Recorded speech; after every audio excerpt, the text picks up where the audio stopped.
Cowbells! Cowbells! With an E! That alone should tell you how bereft this DCOM is going to be of anything worthwhile, but it just gets worse when you know what inspired this tripe. Once upon a time, there was an annoying little blonde heiress named Paris Hilton, princess to the Hilton hotel chain empire, and at one time perhaps the most infamous example of someone being famous just for being known. She has in more recent years built up her own line of beauty products, so maybe she's not a total waste of space. And I really am trying to be more patient with types like her. So just what would make me give her the ire usually reserved for a Kardashian? Well, in 2003, she and her BFF Nicole Richie created their own TV show called The Simple Life, which was all about them trying to live like the common people, which included working on a dairy farm in the first season. So Disney saw a reality TV show about two spoiled brats and decided they should turn that into a movie starring their own sister teen pop stars, Allie and AJ McCalca. Now do you see why I didn't rain hellfire down on High School Musical? Just keep in mind, I don't hate Allie and AJ. I'm actually a sucker for their cover of Do You Believe in Magic. So can they possibly save this spoiled milk of a film idea? Let's start it up and find out. We open in a city where we're made to believe milkmen still work and kids still deliver newspapers, despite no declaration that this is a period piece. And we're introduced to Taylor Callum, who I think is played by Allie. Look, I only recently learned these two weren't actually twins, but they can still be hard to tell apart. She's in the middle of her driver's ed test, and show of hands if you got to take your driving test in a freaking Jaguar! For what it's worth, Taylor does appear to be quite intelligent and competent in her driving skills. She's just prone to being distracted. Look, all I will say is I didn't plan to make this review during Autism Awareness Month. I'm on the spectrum too, so no one at me. Switch over to her sister Courtney, who must be played by AJ, and she's a bit more of the ditzy, spoiled type, as her number one priority at the moment is her upcoming birthday bash at their country club. Yeah, no surprise these are spoiled rich kids. At least rich by this small town standards. See, their father owns the dairy in town, and we're made to believe he's this simple, hard-working, money-isn't-everything person, as we're shown that 1, he didn't sell the place to some larger chain years ago to the dismay of his partner, and 2, he has to be dragged by said partner into this vacation for his one passion of collecting butterflies.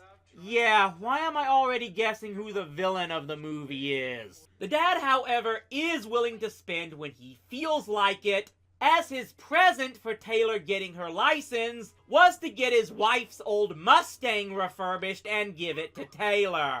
Okay, we know something is going to happen to that thing by the end, and I just don't know what. This, of course, means that Taylor has to learn to drive stick, so the dad sets her up for lessons with the son of his biggest client, who is not going to become the love interest in any way, shape, or form. Okay, I gotta get this out of the way because it's just bugging me. Can anyone else see Allie McCalca and immediately think of another Allie? Really, she could so pass for a Callista Flockhart doppelganger. Of course, this is where all the trouble starts. First, Taylor causes the farmer's truck to roll into the lake because she didn't put the parking brake on. Then she and Courtney get distracted and run off to some huge sale just as they were about to try and cook for themselves on their house's gas stove and... oh no, no, flashbacks to Valerie's family coming.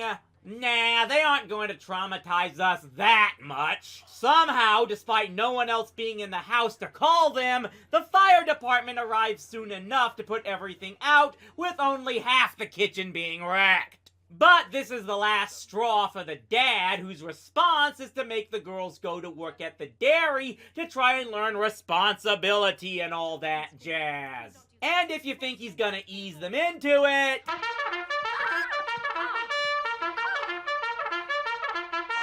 Okay, I'm liking him more already. Oh, but he's still going on his little trip that his partner set up for him. And I could make some statement about hypocrisy with him going on vacation while they have to work. But instead, I'll just ask, how far away is the dairy from their home if it was still dark when they left and it's already full dawn when they get there? So the girls are put to work on the production line as per Daddy's orders, and it goes as well as you expect, as they immediately drop their phone into one of the tubs of cream and turn the whole place into something out of an I Love Lucy sketch. If, you know, Lucille Ball put out no effort whatsoever.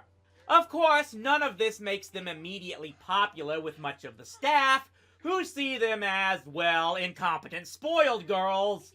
And here's where we get the real message of the movie. It's clearly about Taylor and Courtney trying to prove they aren't pampered and incapable of succeeding in the real world, but it's them trying to prove it to everyone else, not themselves.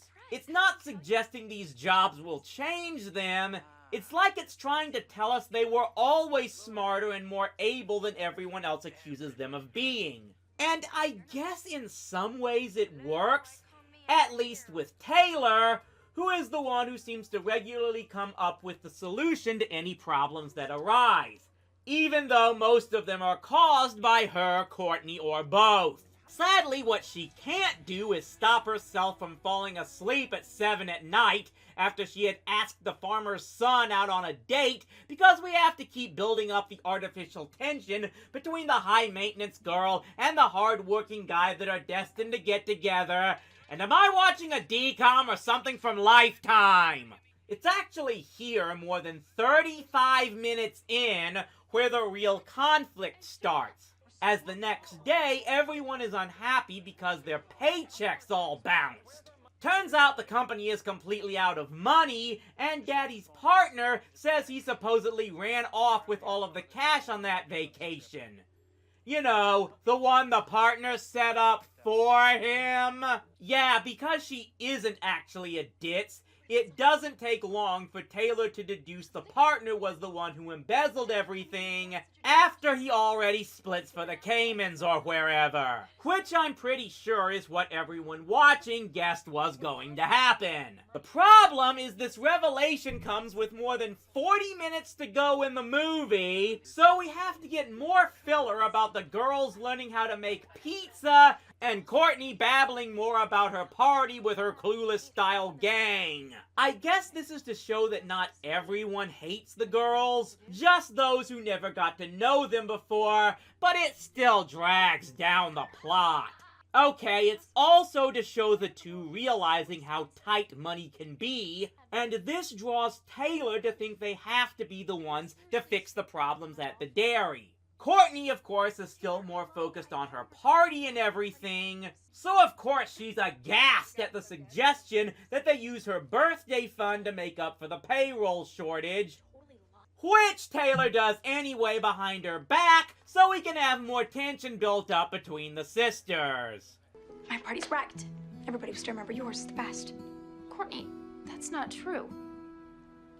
How could you even think that? I hope it's worth it because I'm never speaking to you again. We get this bit where Taylor helps deliver a calf so she and Farm Boy can finally have their moment, before getting back to more trouble at the dairy as the refrigeration unit broke down and spoiled all the milk, just as Courtney inputs the wrong expiration date on the current product because she's so angry and distracted. Of course, they eventually make up as Taylor sells the Mustang, and Courtney uses the remainder of her money and sells her new dress so they can all buy fresh milk to complete their orders. Then they get to go to two parties, one by this exchange student that Courtney had the hots for, and another by the dairy employees themselves.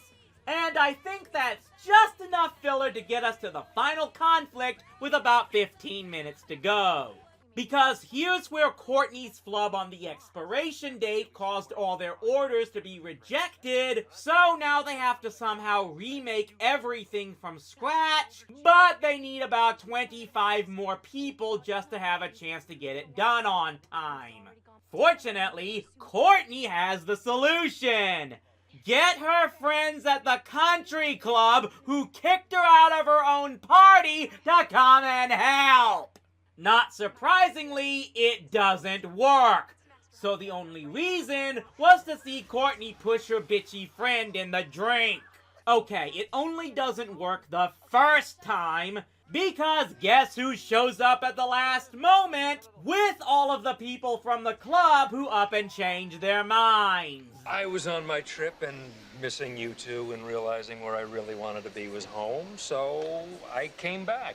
Aren't you glad your dad's a workaholic? So everyone pitches in and gets the orders out just in time, and everyone dances outside the dairy, which might have been a nice way to end things on, except we have to add on one last piece about the dad saying how they'll all have to still cut corners for a while, since, you know, the partner actually got away with stealing all the money. Yeah, it's a realistic ending, but who goes to Disney for realistic? Look, I kinda get what they were trying with the message of this movie. More than just teaching about hard work and perseverance, it's just as much about showing how people aren't always what they seem on the outside, and that maybe those who you think look down on you might actually want to learn to be better people. How even those who come up from privilege can still have a heart and a desire to do good in the world. And that's not a bad take at all. Still, the pacing of the movie is terrible. It's a drag to get through.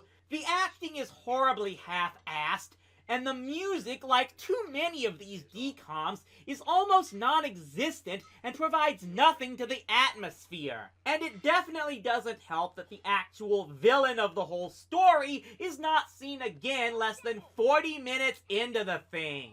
It's just very forgetful, and I think its stars deserved something better to try and get their full acting chops on. For what it's worth, while they never became huge stars, at least Allie and AJ seem to be doing alright for themselves. At the very least, they never grew up and became any type of public embarrassments. Which I can't say for the star of our next review. Yep, my rowdy friends, next time, we're going back to Miss Lindsay.